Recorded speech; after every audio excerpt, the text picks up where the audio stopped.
আর মোনামি ম্যামের যে বিষয়টা, মোনামি ম্যামকে নিয়ে যেই মানে কটূক্তিমূলক কথাবার্তা এসেছে, সেটা হোক আমার দলের লোকজন থেকে, হোক অন্য দলের লোকজন থেকে, যে দলের লোকজন থেকে আসুক, আমি এটাকে হচ্ছে গিয়ে সমর্থন করব না, কোনোভাবেই সমর্থন করি না। কারণ হাজার হোক উনি আমাদের মায়ের জাতির একজন, নারী জাতির একজন, সেখান থেকে হচ্ছে গিয়ে উনি আসলে এগুলো ডিজার্ভ করেন না।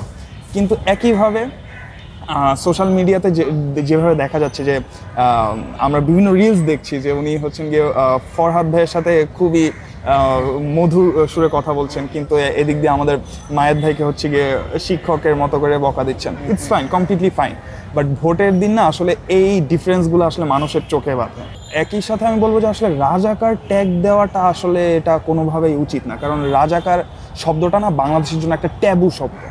এখানে আসলে আমি যাকে তাকে মানে রাজাকার আমি বলতে পারি না। হ্যাঁ, আমার দেশের স্বাধীনতা সার্বভৌমত্বকে যারা অস্বীকার করতে চায় বা অস্বীকার করতে চেয়েছে, তাদেরকে অবশ্যই রাজাকার বলা উচিত। তবে মোনামি ম্যাম আমার মনে হয় না যে এই দুটোর একটাও হচ্ছে গিয়ে করেছে, তো সেখান থেকে অবশ্যই আমার মতে হচ্ছে ওনাকে এই ট্যাগটা দেওয়া উচিত না।